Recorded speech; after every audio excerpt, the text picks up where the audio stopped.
বর্তমান যুগে আমাদের চারপাশে অনেক অপরচুনিটি। আমরা কেরিয়ার চুজ করতে যাই বা পার্টনার, এন্টারটেনমেন্ট করতে চাই বা ইনকাম, আমাদের কাছে অনেক অপশন খোলা। আজকাল এই অপরচুনিটির যুগে মানুষের তো সুখী হওয়ার কথা, কিন্তু তাও আমাদের বেশিরভাগই হতাশ, দুশ্চিন্তাগ্রস্ত। কেন এত দুশ্চিন্তা, কেন এত হতাশা, আর কেনই বা অধিকাংশ মানুষ সফল হতে পারছে না? কি করলে এর থেকে মুক্তি পাওয়া যায় ও হ্যাপি লাইফ লিড করা যায়? আজকে এটাই আলোচনা করব মার্ক ম্যানসনের লেখা the subtle art of not giving up বইটি থেকে, যেটা খুবই ফেমাস বই এবং নাম্বার 1 ইন্টারন্যাশনাল বেস্ট সেলার। তাহলে চলুন শুরু করা যাক। So friends, welcome to motivation cube. লেখক মার্ক ম্যানসনের মতে আজকাল অধিকাংশ মানুষ হতাশ, দুশ্চিন্তাগ্রস্ত, অসফল, কারণ আমরা সব কিছু করার চেষ্টা করি। আমাদের চারপাশে এত অপশান, আর সব অপশানগুলোই আমরা নিতে চেষ্টা করি। এক কথায়, আমরা সব কিছু করতে গিয়ে নিজেদের সমস্ত এনার্জিকে ধ্বংস করে দিই। লেখক বলছেন, সব কিছু না করে কেবলমাত্র কিছু জিনিস যেগুলো আমাদের ক্ষেত্রে ইম্পর্ট্যান্ট, শুধুমাত্র সেগুলোই আমাদের করা উচিত। We should not give up about everything else. লেখকের মতে কিছু কিছু কনসেপ্ট মাথায় রেখে চললে আমরা ডিসকভার করতে পারবো পার্টিকুলার কোন কোন জিনিসগুলো আমাদের ক্ষেত্রে ইম্পর্ট্যান্ট। এবার দেখে নিই সেগুলো কি কি। নাম্বার 1, শুধুমাত্র সঠিক জিনিসের জন্য স্ট্রাগল করুন। আপনি লাইফে কি করতে চান, কি হতে চান, আপনার জীবনের আলটিমেট গোল কি? আপনি লাইফে যা কিছুই করতে চান না কেন, তার জন্য আপনাকে প্রচুর স্ট্রাগল করতে হবে, পথে প্রচুর বাধা আসবে, প্রচুর কষ্ট করতে হবে। কোনোভাবেই আপনি স্ট্রাগলকে এড়িয়ে চলতে পারবেন না। তাই আপনি যদি এমন কোনো জিনিস করেন যেটা করতে আপনার ভালো লাগে না, হয়তো ফ্যামিলি বা পরিবেশের চাপে পড়ে করছেন, তবে আপনি এই স্ট্রাগল করাটা বজায় রাখতে পারবেন না। আপনার এনার্জি দিনে দিনে কমতে থাকবে।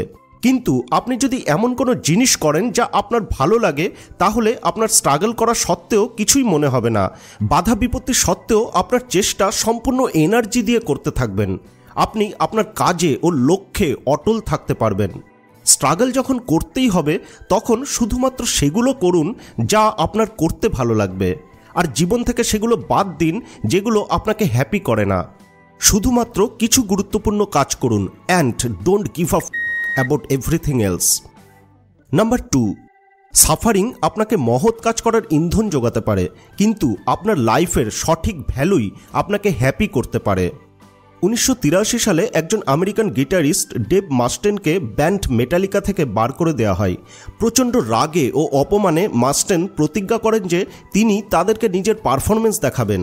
তিনি 2 বছর টানা অক্লান্ত পরিশ্রম করেন তার স্কিল ইমপ্রুভ করবার জন্য, আর তারপর আরও মিউজিশিয়ানদের নিয়ে তৈরি করেন নতুন ব্যান্ড মেগাডেথ, যা খুবই পপুলার ব্যান্ড হিসেবে পরিচিত হয়ে গেছিল এবং 25 মিলিয়ন রেকর্ডও সেল করেছিল। মেগাডেথের এই হিউজ সাকসেস সত্ত্বেও মাস্টেন কিন্তু হ্যাপি ছিলেন না। তিনি সবসময় নিজের সাকসেসকে তার পুরনো ব্যান্ড মেটালিকার অ্যাচিভমেন্টের এগেনস্টে বিচার করতেন। এই মেটালিকা ছিল ওয়ার্ল্ডের একটি বিগেস্ট মিউজিক অ্যাক্টস।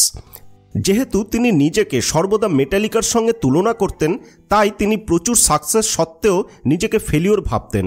তিনি নিজের হিউজ সাকসেস সত্ত্বেও ভীষণ আনহ্যাপি ছিলেন। সুতরাং প্রত্যেক মানুষের দরকার নিজের সঠিক ভ্যালু খোঁজার, তার অ্যাচিভমেন্টকে জাজ করার জন্য। কিভাবে এই রাইট ভ্যালু হ্যাপিনেস আনতে পারে, তার বেস্ট এক্সাম্পল হলো পেটে বেস্ট। ডেভ মাস্টেনের মতো পেটে বেস্টকেও মিউজিক ব্যান্ড গ্রুপ থেকে বার করে দেওয়া হয় যখন তারা খুব নাম করতে শুরু করেছে। এই ব্যান্ডটার নাম ছিল দ্য বিটলস।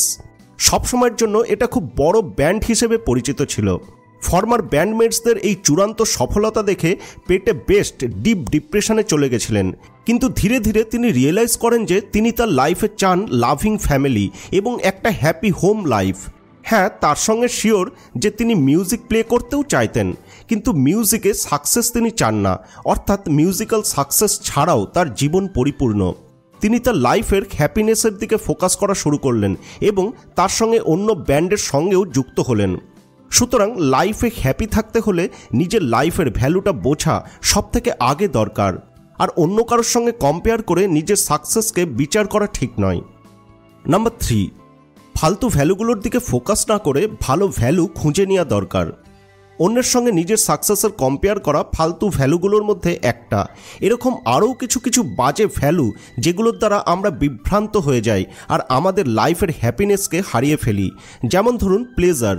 অনেকে প্লেজারটাকে জীবনের প্রায়োরিটির মধ্যে ফেলে, তবে সব প্লেজার ভালো নয়। যেমন খারাপ নেশা, ব্যভিচার ও অতিভোজন। এতে সাময়িক আনন্দ হতে পারে, তবে স্টাডি দেখিয়েছে যারা এই ধরনের প্লেজারকে জীবনের ভালো ভ্যালু মনে করে তারা ডিপ্রেশনের শিকার হয়। আরেকটা বাজে ভ্যালুর উদাহরণ হলো মেটেরিয়াল সাকসেস। প্রতিবেশীর থেকে বড় গাড়ি বা নিজের হাতের ব্র্যান্ড নিউ রোলেক্স ঘড়ি শো আপ করা লাইফে কোনো পারপাসফুল ভ্যালু অ্যাড করে না। তাহলে জীবনের ভালো ভ্যালুগুলো খোঁজার উপায় কি? ভালো ভ্যালু সবসময় রিয়েলিটির ওপর বেস করে থাকে, যেটা সোসাইটির ক্ষেত্রে হেল্পফুল ও যেটার ইমিডিয়েট ও কন্ট্রোলেবল এফেক্ট আছে। যেমন অনেস্টি, এটা একটা গ্রেট ভ্যালু, কারণ আপনি এটা কন্ট্রোল করতে পারেন। আপনি ট্রাস্টফুল হবেন কিনা এটা আপনিই ডিসাইড করতে পারবেন।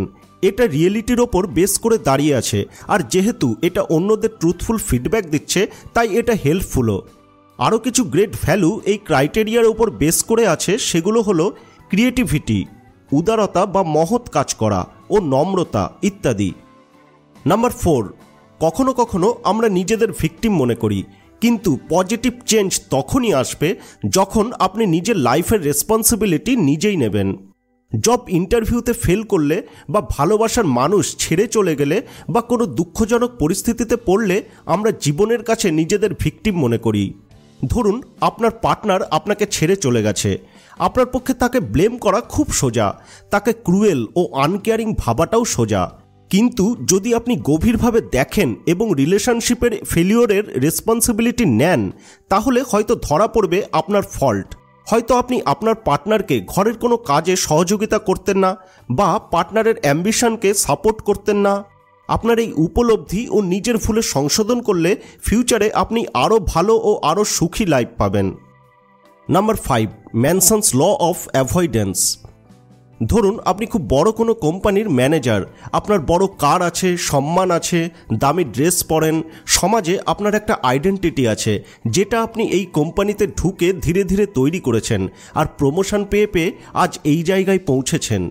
এখন ধরুন আপনাকে চান্স দেওয়া হলো, আপনি এক্ষুনি কোম্পানির টপ পজিশনে পৌঁছে যাবেন, কিন্তু এটা রিস্ক ছাড়া নয়। যদি আপনি সেখানে আপনার রেসপন্সিবিলিটি পারফেক্টলি পালন করতে না পারেন, তবে আপনার জব চলে যাবে, কার নিয়ে নেওয়া হবে, আপনার রেসপেক্টও চলে যাবে, আপনার আইডেন্টিটিও চলে যাবে। তাহলে আপনি কি এই চান্সটা অ্যাকসেপ্ট করবেন?